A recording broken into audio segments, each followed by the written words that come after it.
I'm the answer to your every cry. So illusion for the way behind. I bring to you good news. Ngiyakubingelela mlaleli nalamhla egameni lenkosi yethu Jesu Kristu. Ngiyakwamukela futhi kulolu hlelo lwethu lokufunda incwadi yethu yemihla ngemihla lesibhalelwe ngumfundisi Chris Oyakhilome DSC DD. Lamhla ngolwesihlanu 10 kuye Kholwane 2026. Isihloko salamhla ke sithi kubulala imisebenzi yemtimba.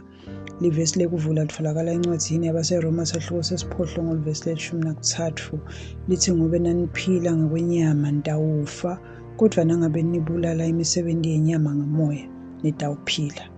Uthi-ke mfundisi kunekujula kulombhalo longenhla lokufanele ukuvisise.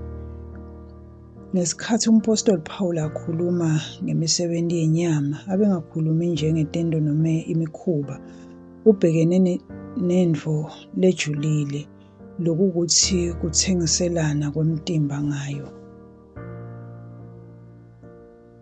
Umtimba unemisebenzi yawo, wenda imisebenzi yawo ngekusebenzisa imizwa, loko lokuva kwemtimbeni, loko lokubona kungemehlo naloko lokuva ngekwemtimba.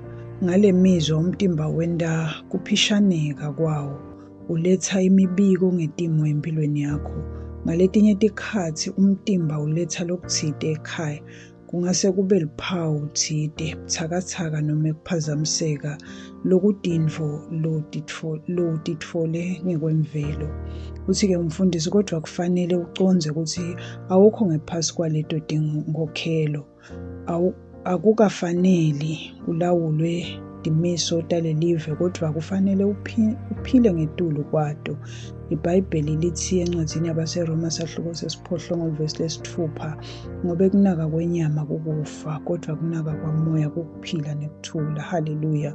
Kunaka kwenyama kusho kuphila ngekuvumelana naloko lokufunwa ngumtimba nemibiko yawo, kusabela kuloko lokushoko nalokuvako. Kodwa lokho akusiko kuphila kwakho. Uthi-ke umfundisi ubitelwe ukuthi uphile ngamoya. Livi lithi nangabe nibulala imisebenzi yenyama ngamoya nitawuphila. Lokho kusho ukuthi ngamoya longcwele ungakhubata leto tendo, ungenda imisebenzi yemtimba ingabi nalusido, ungabusa imisebenzi yayo. Awuvumeli umtimba ulawule isimo sakho noma uchaze iqiniso lakho. Kuphila loku kuwe kukhulu kakhulu, kukuphila kwaNkulunkulu, futhi lokho kuphila kukunika amandla ekulawula umtimba wakho. Umbhalo encwadzini yabaseRoma sahluko sesiphohlongo livesi le-11 uthi, kodwa nangabe moya waNkulunkulu wavusa Jesu kulabafile ahlala kini, lo wavusa Kristu Jesu kulabafile uyawuphinda nike kuphila emtimbeni yenu lefako. Haleluya! Unika umtimba wakho wenyama kuphila, uyayingcoba imincele yayo. Ngako-ke nangabe umtimba uletha umbiko wawo, wena uphendvula ngamoya. Nangabe ukubikela buthakathaka, uphendvula ngekuphila. Nangabe uveta simo, wena ugcizelela umtsetfo lophakeme wakamoya, moya wekuphila loku Kristu Jesu lolawulwa nguwo. Haleluya!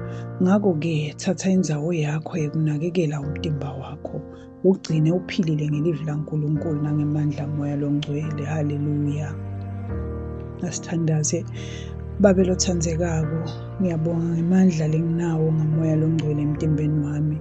Ngiyakwala kulawulwa imizwa, kepha ngikhetha kuhamba ekuphileni, emandleni kanye nasekubuseni, egameni laJesu. Amen.